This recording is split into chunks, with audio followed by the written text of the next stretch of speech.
본 콘텐츠는 부천 문화재단 시민미디어 활동 지원 사업을 통해 제작되었습니다.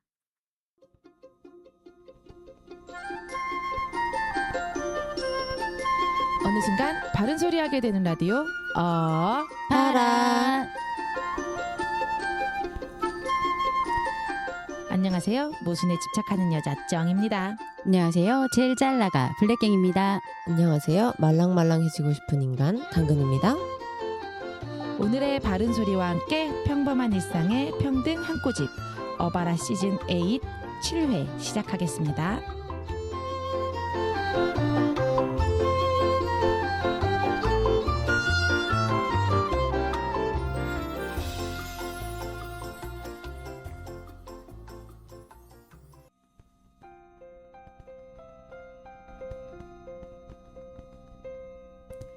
지금 사랑하는 사람과 함께 살고 계신가요?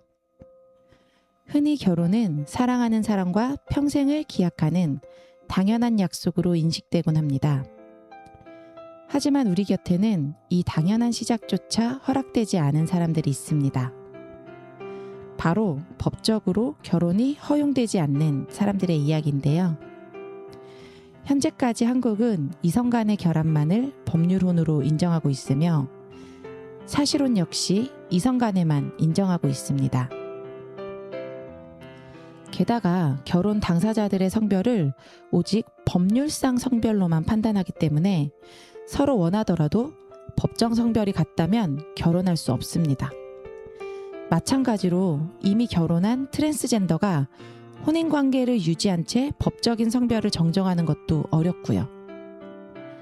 내가 내 자신으로 살아간다는 것, 사랑하는 사람과 결혼하는 것이 법적으로 막혀있는 상황, 여러분은 상상이 가시나요? 이성애 중심적이고 성별 이분법적인 혼인제도는 누군가의 삶 곳곳에 보이지 않는 차별의 벽을 만들어냅니다. 한국 사회에 모두를 위한 결혼, 혼인평등이 필요한 이유입니다. 어바라는 이성애 중심적 결혼제도를 뛰어넘어 모두의 결혼, 모두의 사랑이 이기는 사회를 꿈꿉니다.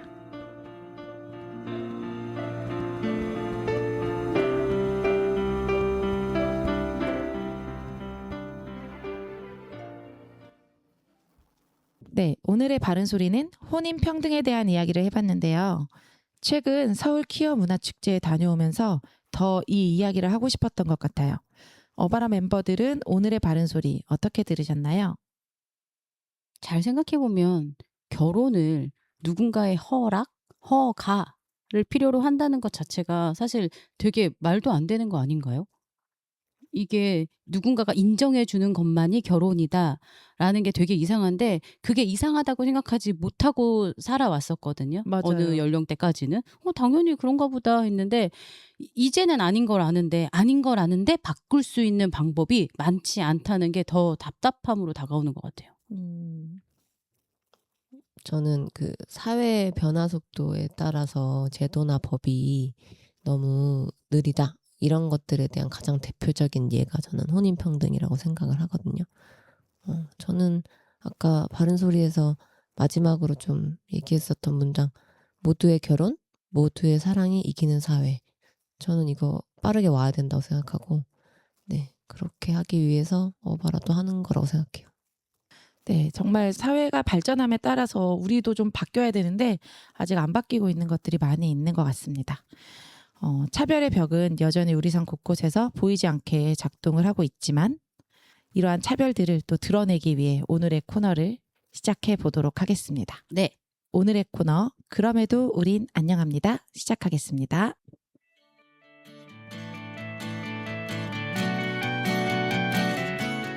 여기 차별이 있다. 당신은 몰랐을지라도 차별받은 우리가 있다. 보통 사람들의 특별한 차별선언. 그럼에도 우린 안녕합니다.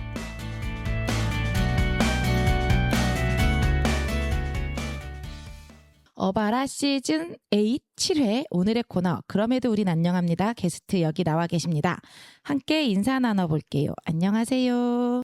안녕하세요. 저 부천 차별금지법 제정연대에서 활동가를 하고 있는 룬이라고 합니다. 오늘 네.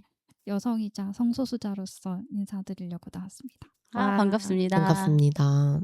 네, 아주 빠르게 자기소개까지 해주셔서 감사합니다.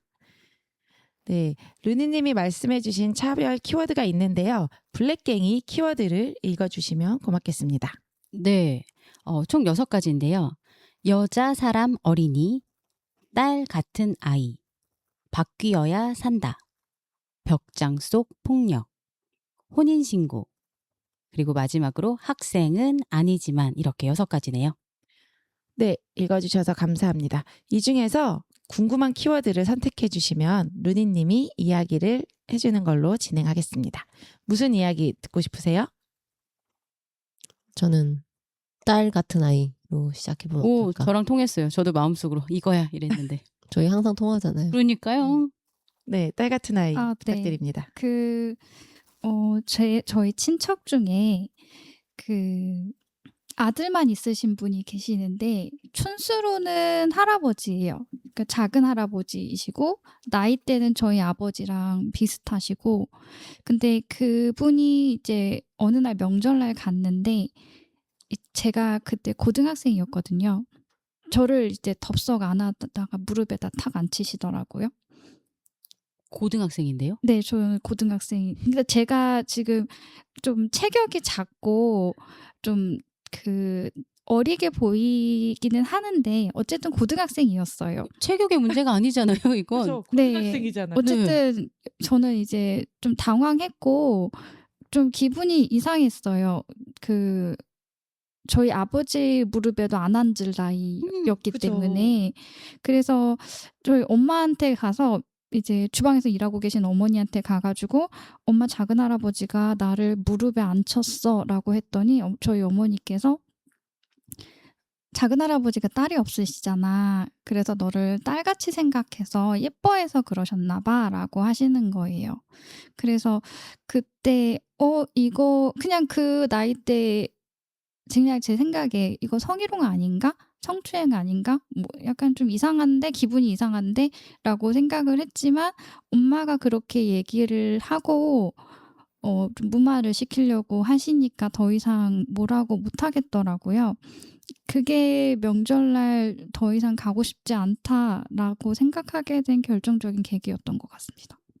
그럼 그 이후로 한 번도 네. 이거는 싫다, 하지 말아달라라는 얘기를 루니님뿐만 아니라 다른 가족분들도 대신 이렇게 전하거나 이런 일은 없었어요? 네, 없었습니다. 그 루니님이 그 당시에 어쨌든 엄마가 그렇게 딱 말씀을 하시면서 좀 네. 느꼈던 감정? 그런 것들은 어떠셨는지 좀 궁금해요. 이제 제가 제일 편하게 얘기할 수 있는 대상이기도 하고 나의 보호자라고 생각해서 말을 했던 건데 그렇죠. 그런 반응이 돌아오니까 내가 여기서 뭔가 불편한 게 있어도 말을 해도 소용이 없겠구나라고 생각해서 좀 뭔가 항의하는 걸 포기하게 됐던 것 같고요. 그래서 좀 사람에 대해서 불편하게 느꼈던 시기도 좀 있었던 것 같습니다. 이 단어 되게 많이 네. 들어봤잖아요. 딸 같아서, 가족 같아서, 뭐 이런 이야기를 되게 많이 들어봤고 그 말과 함께 나오는 행동들은 불편한 행동들이 너무 많았기 때문에 좀 사실 고등학생이라고 하면 되게 예민한 시기이거든요. 예민한 시기고 이제 2차 성징도 다 일어난 시기인데 진짜 루니님 말씀하신 것처럼 내 아빠 무릎에도 안 앉는 나이인데 남의 자식 그냥 이렇게 뭐 갑자기 덥석 들어다 이렇게 앉히는 행위? 이런 것들도 되게 문제가 있었던 것 같다.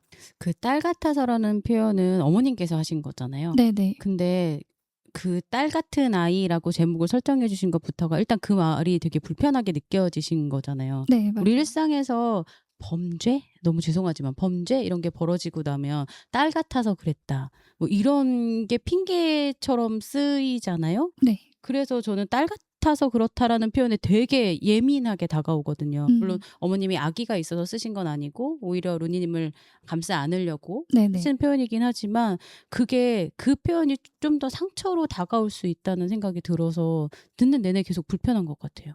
그 명절이라는 것이 저한테는 원래부터 불편한 것이긴 했는데 다른 키워드에도 이제 있어서 이따가 더 말씀드릴 거긴 한데 명절날 불편한 일이 항상 많았고 도대체 왜 모이는 걸까? 이렇게 나는 불편한데 라는 생각을 했는데 그게 가장 힘들었던 것 같아요. 뭔가 여자아이, 딸 같은 아이에게 바라는, 기대하는 어떤 역할이 있고 그거를 충족시켜주기를 바라는 어떤 그런 분위기도 좀 불편했고 아들만 있어서 딸 같아서 안 왔다라는 게 저는 이해가 잘 되지 않았습니다.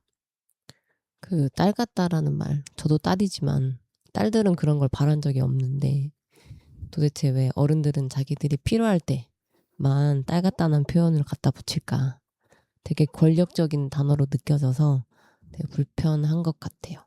뭔가 좋은 일로 딸 같다고 하면 좋을 텐데 네, 저희가 인식하는 그 딸 같다는 표현을 쓸 때는 굉장히 나쁜 일, 폭력적이고 그쵸. 권력이 작동하는 일에 좀 딸같이 대해서 그랬어요 라고 하는 부분들이 그렇게 굳어버린 것 같아요. 그러니까 이런 말 안 쓰잖아요. 내 딸 같아가지고 너무 힘들까봐 여기 의자 마련해놨어. 내 딸 같아서 너무 불편할까봐 이런 거 개선해놨어. 이런 말에는 내 딸 같아서라는 표현 진짜 안 쓰잖아요. 그쵸. 보통 이 말이 쓰이는 건 이제 스킨십이나 네. 이제 호통?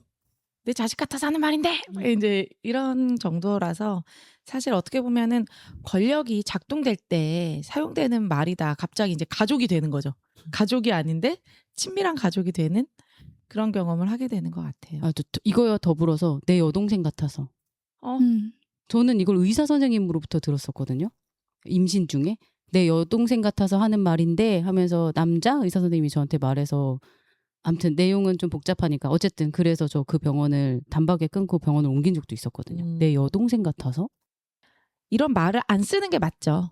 사실 이 안에도 참 성인지 부족한 부분들이 들어있기 때문에 이런 단어들이 사용된다. 아까 루니님도 말씀하셨듯이 여성 어린이, 여성 청소년에게 기대되는 행위가 있고 딸이라고 하는 존재하면 뭔가 귀여워해줘야 될 것 같고 그러기 때문에 내가 뭐 귀여워한 거다라는 뜻으로 사용되는 건데 사회 전체가 성인지 감수성이 좀 부족한 상황에서 자주 사용되는 말이 아닐까 네, 이런 고민을 좀 해봅니다. 네, 그러면 두 번째 키워드로 넘어가 볼까요? 네, 저는 바뀌어야 산다? 네. 제가 이제 성소수자인데요. 정확하게는 이제 레즈비언이라는 성 정체성을 가지고 있고 그거를 들켰어요. 부모님한테 어렸을 때 이제 20대 때죠. 20대 본인이 이제 오픈한 건 아니고 네. 들킨 건가요? 네, 들켰습니다. 제가 친구라고 이제 어울리는 그 사람들이 좀 평범하지 않았던 거죠. 그리고 저희 어머니께서 너가 친구라고 데려오는 애하고 서로 바라보는 눈빛이 수상하다. 친구 사이의 눈빛이 아니다. 그거를 어머니가 캐치를 하셨던 건데 그때 이제 들키기 전에 제가 성소수자 단체에 가서 먼저 상담을 받고 왔었어요. 근데 이제 그 단체 상담사분이 얘기하시기를 당신의 부모님은 좀 굉장히 강경하신 입장인 것 같으니 너무 맞서지 말고 조금 살짝 좀 피해가는 것도 하나의 방법이다. 그럼 정직하게 다 말하고 하는 게 이제 본인한테 유리한 게 아니니까 좀 약간 좀 유두리 있게 넘어가라. 좀 어느 정도 유연성 있게 넘어가라라고 하셨는데 그게 생각이 좀 났어요. 저희 부모님이 성소수자라는 것을 제가 인정하고 나니까 갑자기 불같이 화를 내면서 굉장히 심한 말들을 하셨거든요. 뭐 좀 더럽다. 라거나 좀 입에 담기 힘든 욕설들이 이제 오갔고요. 그래서 제가 처음에는 고집을 부렸습니다. 근데 일단은 저희 어머니께서 제 핸드폰에 있는 다른 성소수자 친구들이나 저랑 사귀는 친구들에게까지 연락을 하겠다라고 하셔가지고 제가 핸드폰을 침대 밑으로 던져놓고 버텼는데 그렇게 3일을 집에 갇혀 있었거든요. 그러니까 동성애를 하지 않겠다고 할 때까지 집 밖에서 못 나간다. 그러면서 이제 저희 부모님께서 너를 정신병원에 입원시킬 거야 라고까지 하셨는데 아이고. 그때 거짓말을 했죠. 아, 동성애 안 할게요.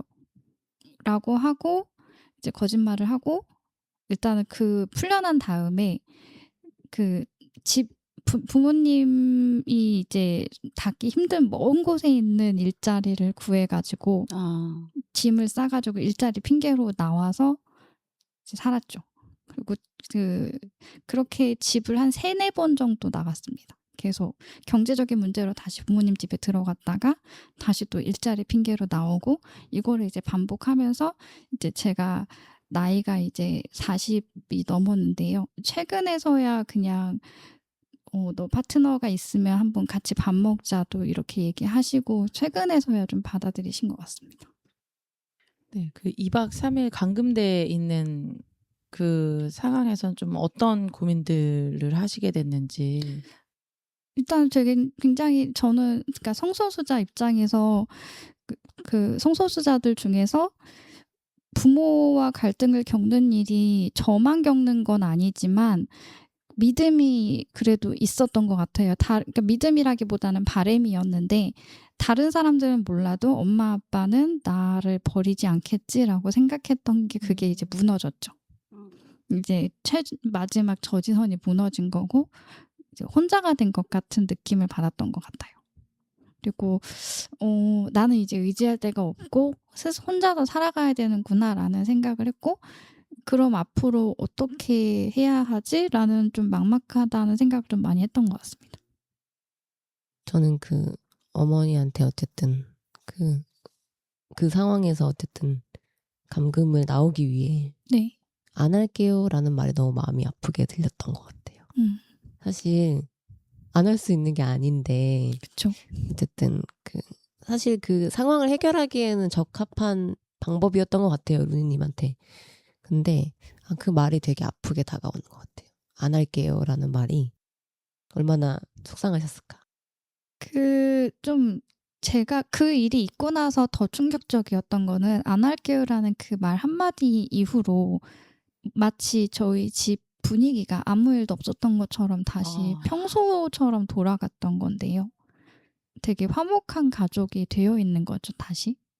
모든 가족 구성원이 빨리 어떻게든 봉합하고 싶었나 봐요. 그래서 약간 그 문제가 없는 건 아닌데 없는 것처럼 마치 네. 우리 가족 간의 갈등이 없는 것처럼 다들 행동하고 싶었나 봐요. 그래서 저만 뭔가 어. 다른 세계로 뚝 떨어진 기분이 들었던 것 같아요. 그때부터.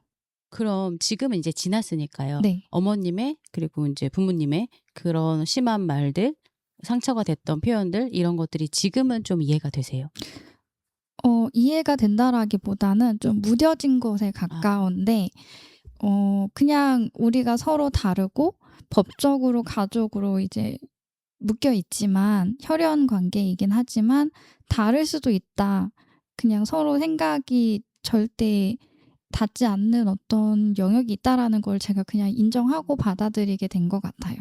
그러니까 뭐 이해가 된다라기보다는 저희 부모님에게 있어서 남들과 다른 어떤 요소를 우리 가족이 가진다라는 것이 굉장한 공포로 다가왔던 것 같고 이거를 어떻게 해서라도 바로잡는 것은 이성애자가 되는 것이다라고 생각하셨던 게 아닐까.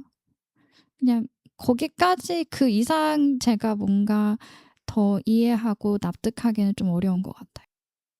부모님이 태생적으로 동성애자에 대한 두려움이나 이런 게 있으시진 않으셨을 거고 이 사회 분위기에서 오는 게 있잖아요. 네네. 그런 것들이 참 개개인에게 되게 많은 영향을 미치는 것 같아요.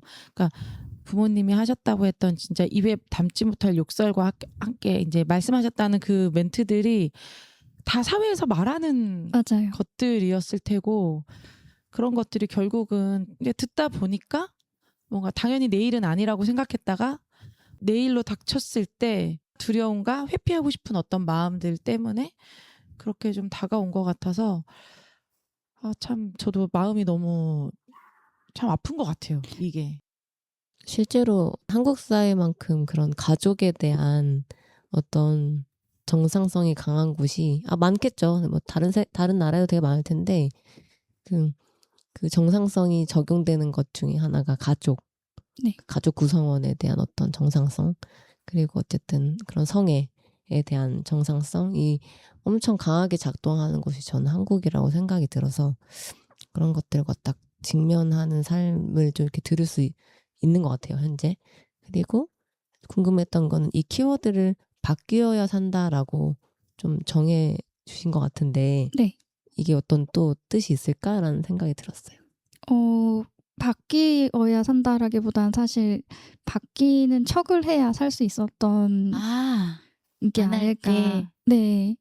그래서 그때부터 저는 두 개의 삶을 살았거든요. 남들이 이게 보여지는 이성애자 같은 삶을 하나를 살고 그리고 성소수자 진짜 나로 사는 두 가지 삶을 살다 보니까 본의 아니게 거짓말쟁이로 사는 것 같은 기분도 들고 이제 직장 생활을 할 때도 월요일 날 다들 모여서 회의 같은 거 할 때 주말에 뭐 했어? 라고 물어보잖아요. 그러면 저는 그냥 집에서 놀았어요. 그냥 쉬었어요. 이런 거 외에는 할 말이 없는 거죠. 그렇게 그때를 기점으로 바뀐 것은 그냥 진짜로 제대로 두 개의 삶을 갈라서 살게 됐다. 벽장으로 제대로 들어가기 시작했다라는 점인 것 같아요. 네. 말씀하신 이성애자 같아 보이는 삶? 네. 그런 건 좀 어떤 것들이 있으셨는지. 여자친구가 있는데 여자친구가 남자친구를 둔갑하는 거죠. 사람들한테 말할 때 네. 남자친구랑 어디 갔다 왔어요? 뭐 이렇게. 남자친구 있어요? 그럼 네 있어요 라고 하면 남자친구랑 뭐 했어요? 라고 하면은 뭐 했고 뭐 했고 뭐 했어요? 라고 얘기인데 사실은 여자친구랑 한 일들인 거죠. 그래도 요즘은 조금 뭔가 그 느낌 자체가 조금 다르게 느껴지는 게 그 저희 집에 초등학교 6학년 어린이가 살고 있거든요. 근데 며칠 전에 초등학교 6학년 교실 안에서 뭐 지금 내가 제일 하고 싶은 거 뭐 이런 것들을 나누는 수업 중에 그런 대화가 있었나 봐요.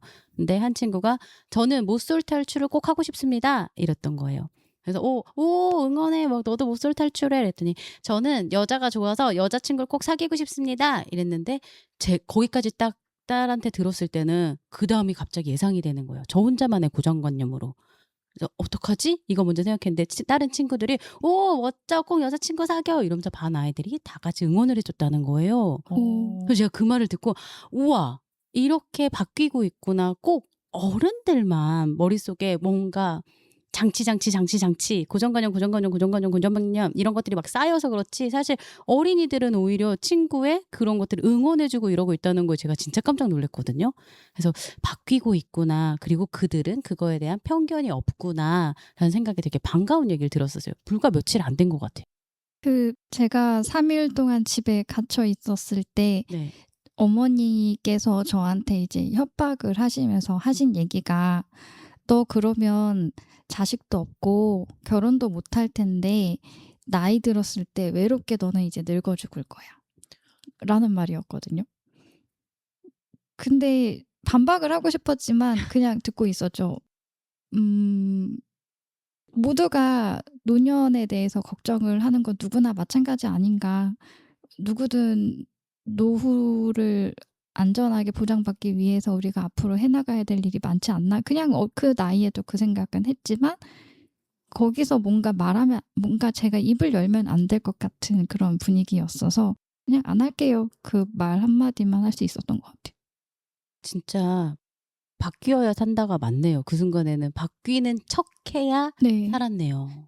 이제 핸드폰을 저희 어머니가 가져와라 이러시면서 저랑 그 당시에 사귀었던 친구랑 그렇게 돈독한 사이는 아니었어요. 이제 뭐 헤어지네 마네 하는 사이이긴 했는데 그 친구를 데려다가 해코지 하겠다라고까지 이제 격하게 말씀을 하셔서 피해는 주고 싶지 않았던 것 같아요. 그래서 더 거짓말을 할 수밖에 없지 않았나. 네, 저는 싶습니다. 되게 그 당시에 현명한 선택이셨다고 생각을 하는 게 마침 그 전에 레즈비언 상담소에서 상담을 하셨고 네. 거기서도 그렇게 좀 추천을 하셨다고. 네네. 정말 그 당시에는 힘이 없고 부모님 집에서 살아내야 했기 때문에 되게 적절한 선택을 하신 거다. 예, 라고 그 당시에 루니님에게 응원의 인사를 건네고 싶네요. 감사합니다. 네, 그러면 세 번째 키워드 골라보도록 하겠습니다.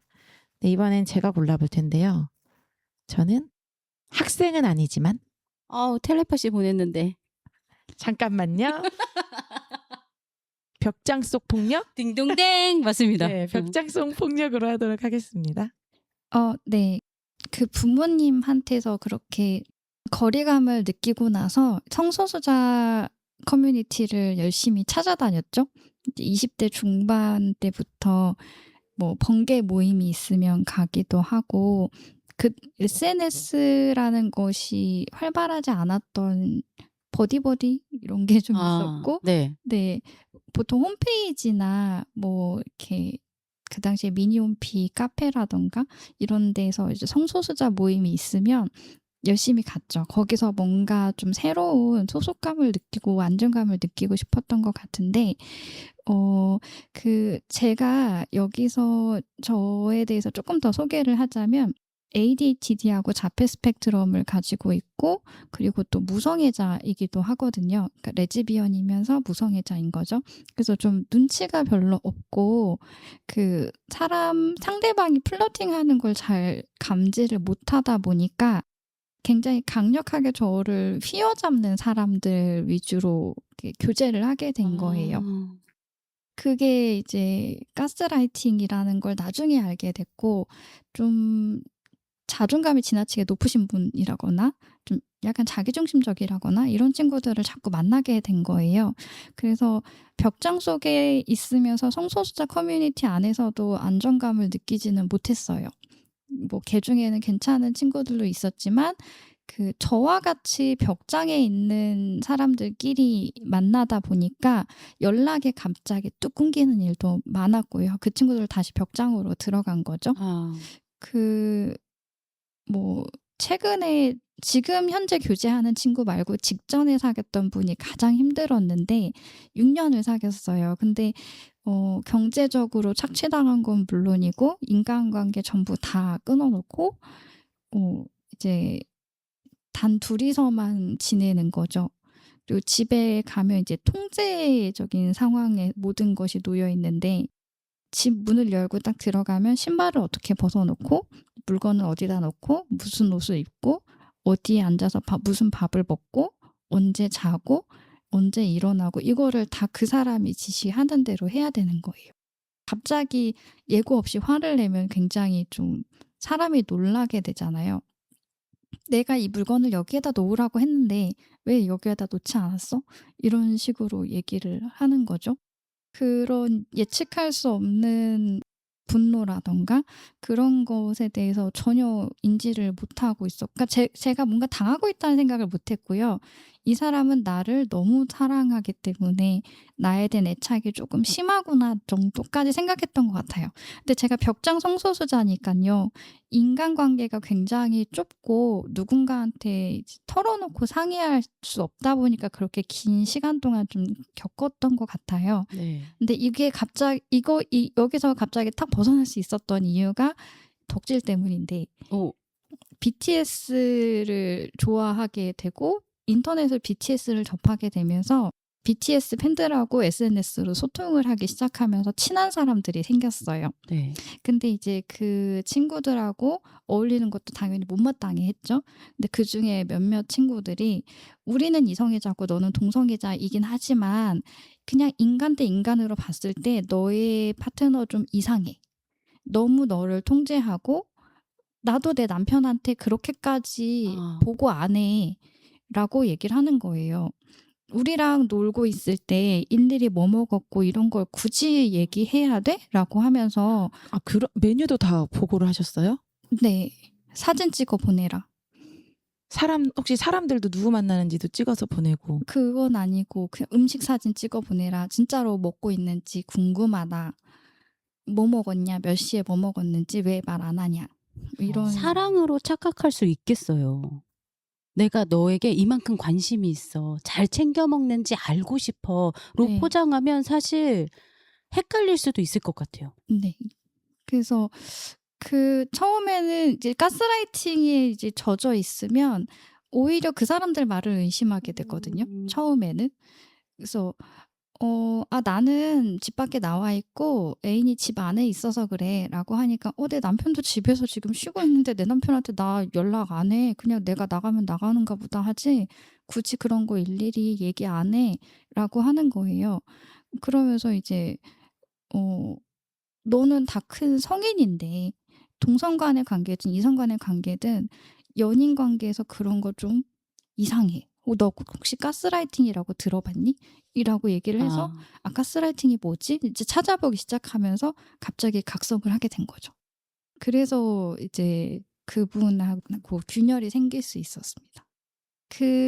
제가 지금은 벽장 밖에 나와서 다른 성소수자들과도 교류를 하고 벽장이었을 때 만났던 친구들, 어울려 다녔던 친구들과의 관계를 생각해보면 저뿐만이 아니라 제가 스쳐갔던 다른 성소수자 커플들 중에도 그 사람들 가스라이팅 관계였던 것 같은데 싶은 사람들이 있어요.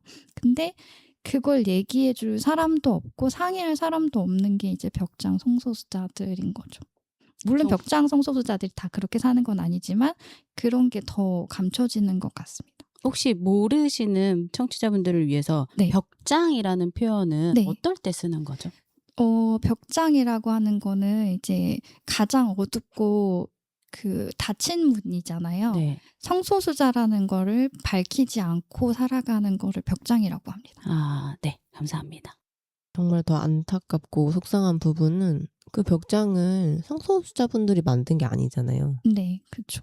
사회에서 그렇게 이야기하거나 공공연하게 얘기할 수 없는 거기 때문에 사회가 만들어 놓은 벽장인 거잖아요. 네네. 근데 그 안에서 뭔가 벽장이기 때문에 더 아까 말씀해 주셨던 것처럼 뭔가 인간관계 내에서의 어떤 고립이나 다양한 어떤 인간관계 경험을 쌓지 못하는 데 있어서 이렇게 판단하기가 어려운 이게 네. 건강한 건가? 이게 날 위한 관계인가? 라는 것들에 대한 기준도 이렇게 경험할 수 없는 상태가 된다라는 부분이 너무 뭐랄까 정말 걱정되기도 하고 네. 그런 부분들을 위해서 더 바뀌어야 하고 하는 생각들이 더 들었던 것 같아요. 제가 성소수자이면서 이제 활동가를 하게 되면서 좀 답답한 부분은 그런 폭력적인 상황에 대해서 성소수자 단체들도 데이터를 확보하기 어렵다는 점인데요. 네.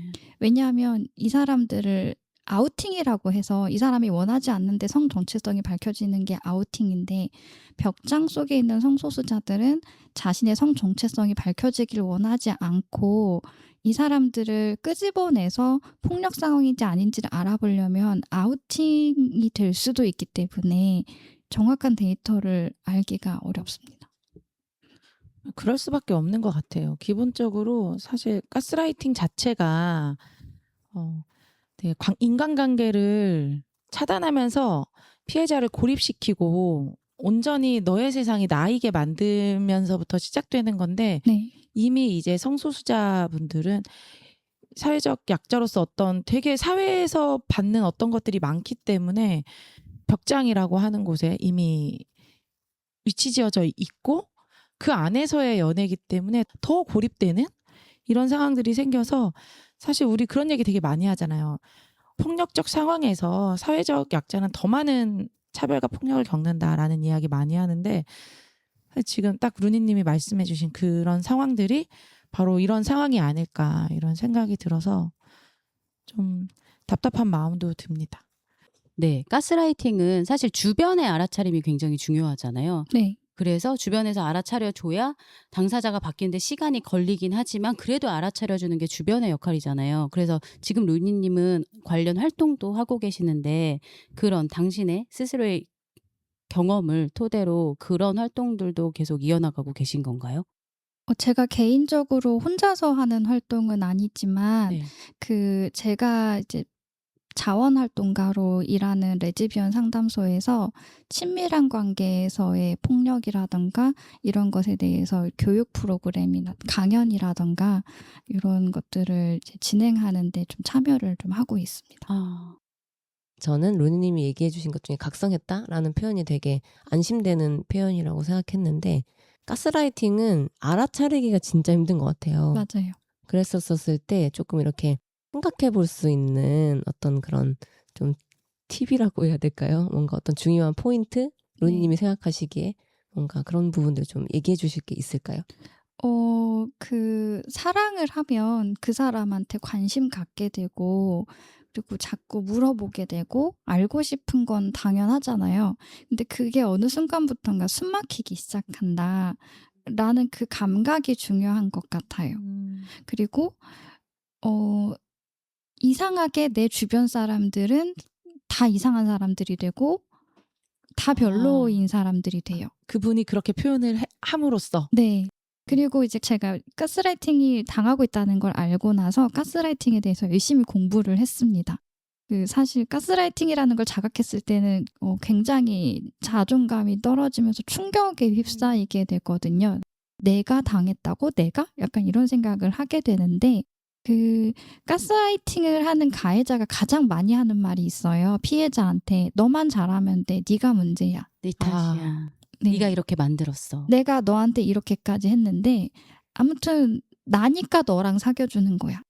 라던가 이런 말이 이성간이건 동성간이건 가스라이팅 관계일 때 가해자들이 가장 많이 하는 말이라고 하고 제가 실제로 들었던 말이거든요. 그러면서 집 밖에 나가면 저는 일도 잘하고 굉장히 유능하게 인정받는 사람인데 집 안에만 들어오면 바보가 되는 거죠. 뭐 물건 하나도 제대로 못 놓냐. 자기가 정리하라는 대로 했어야 되는 거 아니냐. 그리고 집 밖에 나갈 때 저한테 안 예쁜 옷을 입혀요. 네?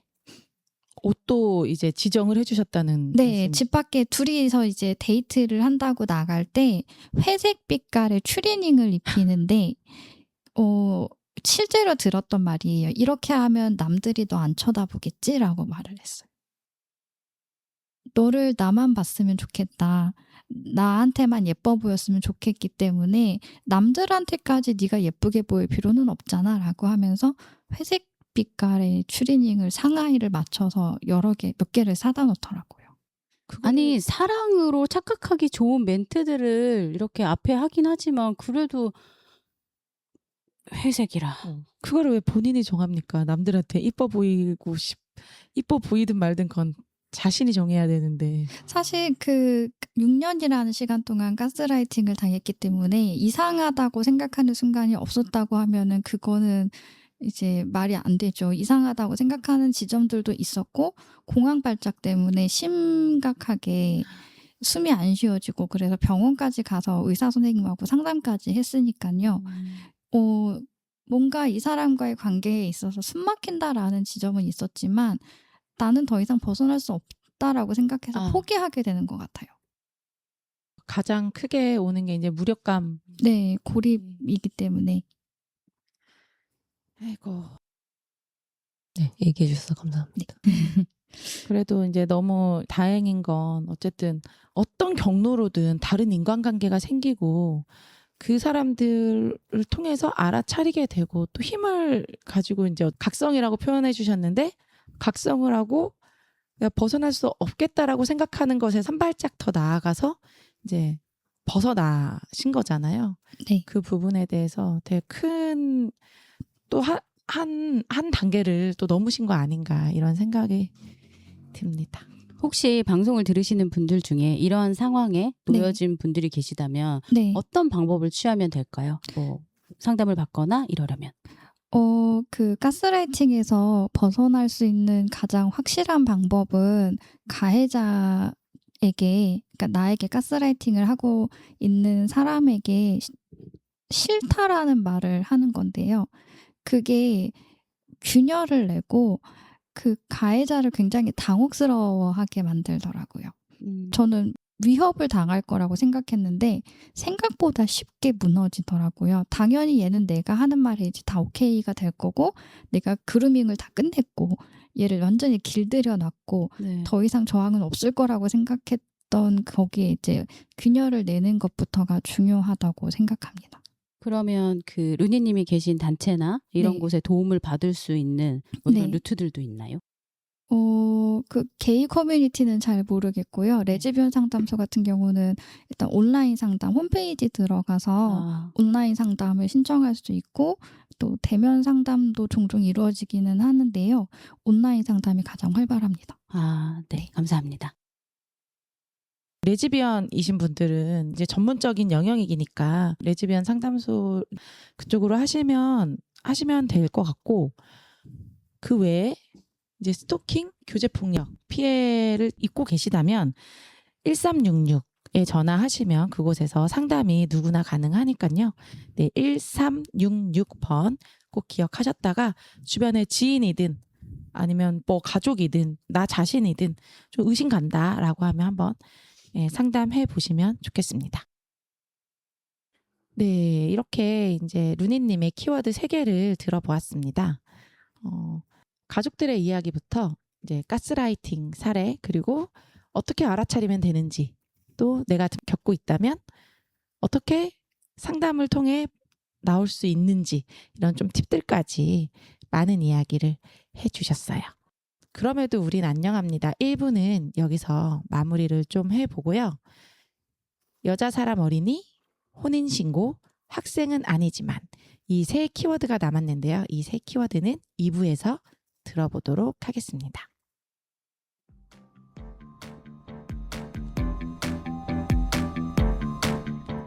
차별이 화석이 되는 그날까지 우리의 차별 기록은 계속됩니다.